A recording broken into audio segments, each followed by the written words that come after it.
Hello, my dear juniors. You are welcome to electrical measurement and instrumentation most important question. तो आप लोग के comment आ रहे थे कि इसका भी इंपॉर्टेंट क्वेश्चन चाहिए।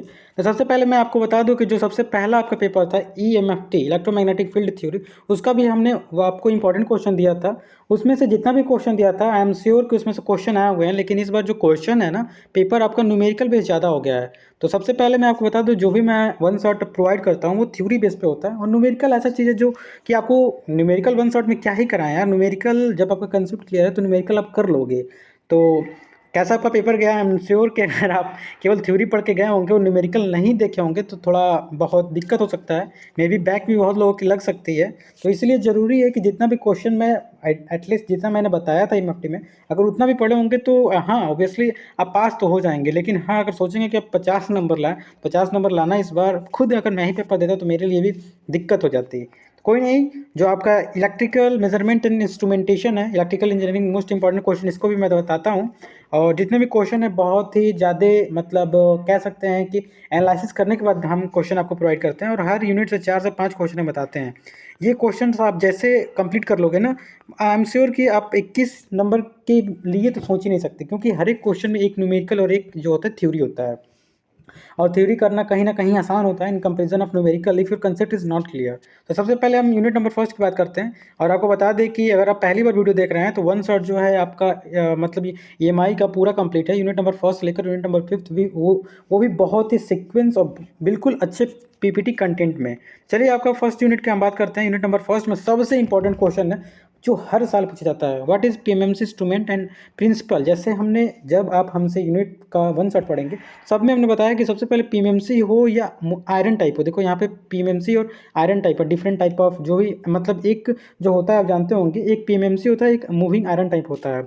तो जितने भी टाइप के इंस्ट्रूमेंट होते हैं ना, सबसे पहले उसमें कंस्ट्रक्शन लिखा जाता है, फिर प्रिंसिपल लिखा जाता है, प्रिंसिपल लिखने के बाद उसका डायग्राम बनाया जाता है, एडवांटेज डिसएडवांटेज लिखा जाता है। मैंने शुरू में ही आपको बताया था कि EMI एक ऐसा आपका मतलब सब्जेक्ट है कि जिसमें इतना फिगर है कि आप फिगर अगर आप याद नहीं करके जाओगे तो भूल जाओ कि इसमें नंबर आप स्कोर कर पाओगे। और अगर EMFT जैसा पेपर बन गया ना, तो EMFT कहीं ना कहीं थोड़ा थ्योरेटिकल भी था और आराम से उसमें नंबर गेन कर सकते हो, लेकिन EMI में उतना आसानी से गेन नहीं करोगे अगर आप फिगर नहीं बनाओगे। तो मोस्टली फिगर पे ध्यान देना। क्वेश्चन नंबर फर्स्ट बिल्कुल गांठ बांध लो किसको करना है, ये PMMC इंस्ट्रूमेंट एंड प्रिंसिपल क्या होता है, टॉर्क का जो इक्वेशन होता है वो सब जरूर पढ़ के जाओ। सब कुछ मैंने बहुत अच्छे से प्रोवाइड किया है वन शॉट में। उसके बाद सेकंड क्वेश्चन की बात करें, what are the different type of error. जो भी ईरर है ना, ये एक नंबर में आते हैं। ईरर कितने टाइप के होते हैं हमने बताया है, जो भी ग्रॉस ईरर इंस्ट्रूमेंटेशन ईरर है 2 नंबर में आता है, तो आप देख लेना। उसके बाद what is the various type of error including electrical instrument, वही है मतलब जितने भी हैं। शुरू में जो भी हमने कंटेंट एक्यूरेसी क्या होता है, रेजोल्यूशन क्या होता है, सब कुछ आप पढ़ के जाओ। Explain the principle and construction of moving iron, ये दोनों क्वेश्चन जो चौथा और पहला है, ये 7 नंबर में आते ही आते हैं। मतलब दोनों में से एक 7 नंबर कंफर्म है, तो सोचो 21 में से 7 नंबर यहीं से कंफर्म हो गया यूनिट नंबर फर्स्ट से ही। उसके बाद जो explain the term standard measurement, मतलब जो भी standard measurement, primary measurement, secondary measurement, जो कुछ भी हमने कराया है यूनिट नंबर फर्स्ट, बहुत अच्छे से वीडियो और इतना अच्छे से मैंने आपको PPT प्रोवाइड किया है। एक बार वीडियो जाके देखो, बिल्कुल आपको अच्छे से समझ में आएगा। और न्यूमेरिकल करना है तो न्यूमेरिकल जरूर करो, कुछ न्यूमेरिकल क्वांटम से देख लो। And I am sure if you will going through some numerical then you can do easily very well. तो यूनिट नंबर फर्स्ट के बारे में हमने जितना बताया, 5 ही क्वेश्चन, 5 क्वेश्चन में ये क्वेश्चन तो 100% मैं लिख के दे सकता हूँ। जो क्वेश्चन नंबर 4 और क्वेश्चन नंबर फर्स्ट है, इसमें से एक क्वेश्चन 7 नंबर में आता ही आता है यार। तो सोच लो 7 नंबर यहीं से कन्फर्म है। यूनिट नंबर 2 की बात करें तो यूनिट नंबर 2 में explain the construction working principle single phase dynamo type watt meter. Watt meter 2 type के होते हैं, एक इंडक्शन टाइप होता है, एक मतलब जो होता है आपका वो होता है डायनेमो टाइप। इसमें भी एक क्वेश्चन कंफर्म है। अगर वो कंफर्म नहीं है तो ये तो 100%, मतलब 99 कह सकता हूँ, 100 तो नहीं कह सकता, लेकिन हाँ वो 100% जो हमने कहा ना, ये दोनों में से फर्स्ट यूनिट का, तो ये तो आएगा ही आएगा, क्योंकि इसमें से हर साल आता है तो इस बार भी आना ही चाहिए, इसलिए मैंने 100% बोल दिया। लेकिन यूनिट नंबर 2 में जो ये क्वेश्चन है ना, describe the principle and construction working of single phase instrument, single phase या 3 फेज, ये हमेशा आता है। और आपसे क्रिपिंग इफेक्ट क्या होता है, ये क्वेश्चन आपसे जरूर पूछेगा। क्रिपिंग इफेक्ट पिछली बार भी पूछा था, मैंने अपने वन शॉट में भी बताया। उसके बाद क्वेश्चन नंबर 4 की बात करें, explain the construction of working principle of analog. देखिए ये एनालॉग फ्रीक्वेंसी मीटर और ये जो पावर फैक्टर मीटर है, ये उतना इंपॉर्टेंट नहीं है। देखिए ये इतना इंपॉर्टेंट नहीं है, लेकिन हाँ इसमें सबसे इंपॉर्टेंट जो है ना, ये थर्ड क्वेश्चन है। इसको मतलब मैं कह रहा हूँ ना कि जितना देखो सब में वर्किंग प्रिंसिपल कंस्ट्रक्शन, बिना फिगर के मैं आपसे मतलब कह सकता हूँ बिल्कुल आपको एक मतलब क्या ही कहूँ, मैं रिक्वेस्ट तो नहीं करूँगा because you are junior to me. तुम अच्छे से पढ़ोगे, तुम्हारा नंबर आएगा, मेरा क्या होगा, मेरा उसमें कोई फ़ायदा नहीं। बस यही कहूँगा कि फिगर अच्छे से बना के जाओ, फिगर को पढ़ो, कंस्ट्रक्शन वर्किंग सब कुछ करो, ठीक है। उसके बाद यूनिट नंबर 3 की बात करें तो यूनिट नंबर 3 में जो डीसी क्रोमटोमीटर है ना, ये पूछता है और इसको बहुत अच्छे से मैंने बताया भी है। फिर से बोल रहा हूँ मेरे भाई मेरे दोस्त, कि फिगर फिगर रियली इंपॉर्टेंट। जब तक फिगर नहीं बनाओगे ना, तुम कुछ भी लिख के आ जाओ, नंबर नहीं मिलेगा। तो ये ऐसा यूनिट है ना जिसमें फिगर बहुत इंपॉर्टेंट है। उसके बाद ये डबल कैल्विन ब्रिज, जो कैल्विन ब्रिज होता है हर साल पूछता है, इस साल पूछने का चांसेस है। और 7 नंबर देखो यहाँ से पक्का लिख लो अपनी कॉपी में, 7 नंबर पक्का। देखो हमने जब वन सेट पढ़ोगे तो एसी ब्रिज जो दो टाइप के होते हैं, जिसे हम इंडक्टेंस और कैपेसिटेंस मेजर करते हैं, इसमें 4 हैं। चारों का सबसे पहले फेजर डायग्राम, कंस्ट्रक्शन, फिर से एक्सप्रेशन बहुत ही ज़्यादा ट्रिकी है। जब तक आप क्वेश्चन यूनिट नंबर 3 बहुत लोग छोड़ देते हैं। इवन मुझे भी एक समय आया था कि मैं सोच रहा था कि यूनिट नंबर 3 ना पढूं, लेकिन हाँ मैंने कंप्लीट किया था और आई थिंक मैंने 51 नंबर आउट ऑफ 70 पाया है इस ईएमआई में। तो सबसे पहले मैंने जो आपका इंडक्टेंस है उसमें 4 मतलब ब्रिज होते हैं। महो आपको हमने ट्रिक बताया था, डीएसडब्ल्यू ट्रिक बताया था। महो मीन्स मैक्सवेल ब्रिज जरूर देखना, एंडरसन ब्रिज, हे ब्रिज और ओवन ब्रिज। ये जो होता है ब्रिज ना इंडक्टेंस के लिए होता है, फाइंड करने के लिए। उसके बाद ये डी शॉर्टी ब्रिज होता है, शेरिंग ब्रिज होता है, वेन ब्रिज। तो ये सभी ब्रिज के जितने भी एक्सप्रेशन है Z1 इक्वल टू Z2 जो भी हैं, जरूर से फेजर डायग्राम जरूर बना के जाओ और सबके जो भी हैं उतना पढ़ के जाओ। देखो ये जो होता है ना इतना आसान नहीं होता है, क्योंकि इसमें से क्या पूछ दे कंफर्म नहीं है। तो यूनिट नंबर 1 से जो हमने 2 क्वेश्चन बताया, ये क्वेश्चन अगर 21 नंबर पास होना चाहते हो तो क्वेश्चन नंबर 1, क्वेश्चन नंबर 4 और इसमें सेकंड यूनिट में क्वेश्चन नंबर 3 आता ही आता है।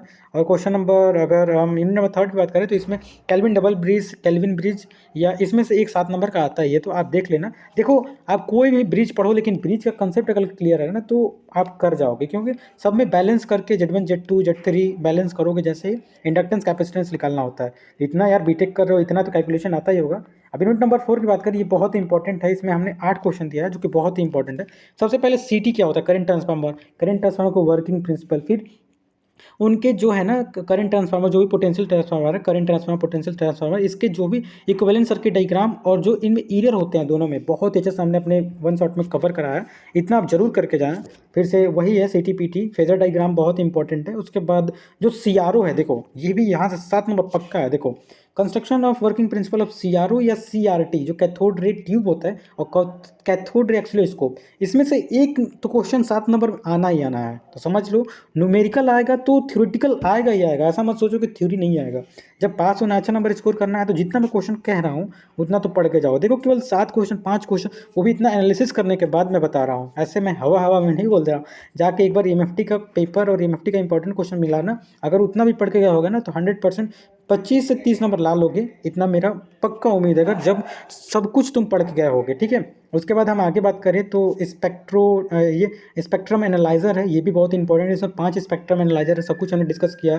फिर से what are the type of digital voltmeter, digital voltmeter के बारे में मैंने बताया था कि डिजिटल वोल्टमीटर जो होते हैं, मतलब उसमें जो हमेशा पूछता है डिजिटल इंटीग्रेटेड टाइप पूछता है, तो डिजिटल वोल्टमीटर में इंटीग्रेटेड टाइप, डुअल स्लोप जो भी है सब कुछ आप देख लेना। लेकिन इसमें सबसे इंपॉर्टेंट जो है ना 7 नंबर, यहाँ से CTPT से एक क्वेश्चन तो 7 नंबर 100%, 110% CTPT में से एक क्वेश्चन जो है 7 नंबर पक्का है मेरे दोस्त, पक्का। तो इससे अधिक क्या ही मैं बताऊँ आपको इंपॉर्टेंट क्वेश्चन। तो आगे हम यूनिट नंबर 5 की बात करूँ तो यूनिट नंबर 5 में सबसे पहले LVDT, ये भी 7 नंबर पक्का मान लो, मतलब आता ही आता है। क्या आएगा, LVDT नहीं आएगा तो क्वेश्चन कैसे बनाएगा। देखो पिछली बार LVDT आ गया है तो ध्यान से सुनना, इस बार आने के चांसेस थोड़े कम है। लेकिन अगर LVDT नहीं आएगा ना तो ये जरूर आएगा स्ट्रेन गेज। स्ट्रेन गेज में एक्सप्रेशन देता है कि एक्सप्रेशन ऑफ गेज फाइंड करें। हमने बताया पॉइजन रेशियो क्या होता है, ये आपका काम है। आप वन शॉट सब कुछ देख डालो, एक नहीं 2 बार देखो, जितना बार देखोगे उतना तुम्हारा ही क्लियर होगा। 40 मिनट में पूरा आपका यूनिट कवर है, हमने किया है। उसके बाद आगे बात करें तो जो फैक्टर सेलेक्टिंग ट्रांसड्यूसर में क्या क्या होते हैं, कैपेसिटेंस ट्रांसड्यूसर, इंडक्टेंस ट्रांसड्यूसर होता है। फिर से स्ट्रेन गेज हमने बताया। फिर से वर्किंग प्रिंसिपल ऑफ जो पाइजोइलेक्ट्रिक है ये भी आता है, पिछली बार आया तो इस बार भी आ सकता है, कुछ ये नहीं कि नहीं आएगा, लेकिन जरूर आप पढ़ लेना। उसके बाद वर्किंग प्रिंसिपल थर्मिस्टर भी आता है, थर्मिस्टर और जो पाइजोइलेक्ट्रिक है, जो आपका ऊपर कैपेसिटिव इंडक्टिव ट्रांसड्यूसर है, सब कुछ देखना। लास्ट में फोटोवोल्टिक सेल जो भी फोटो डायोड है, ये उतना पूछता नहीं है लेकिन पूछ देगा 2 नंबर में, तो आपको जानना चाहिए। तो नंबर 5 सबसे इंपॉर्टेंट जो है ना स्ट्रेन गेज और LVDT है। और सब कुछ इंपॉर्टेंट है, लेकिन जो इंपॉर्टेंट है हमने शुरू से लास्ट तक आपको देखो। पीपीटी बनाने में बहुत मेहनत लगता है, एनालाइज करो उसको, मतलब कहीं से मतलब स्क्रीन शॉट लो, फिर उसको गूगल लेंस में जाओ, मतलब बहुत ही ज़्यादा लिखना पड़ता है, तब जाके ये पीपीटी बनता है। और आप लोग एक 5 से 10 मिनट में इसको जज करके छोड़ देते हो, लेकिन जज क्यों करोगे? Thank you for watching this till the video now. मैं ये इसलिए कह रहा हूँ कि एक बार आप पीएमएफटी का पेपर दिए हुए हो, एमआई का पेपर दोगे, अगर इतना पढ़ के जाओगे खुद आपको समझ में आएगा और खुद आगे से आप हमारी वीडियोज़ पे प्रीफर करोगे। Thank you for watching. Thank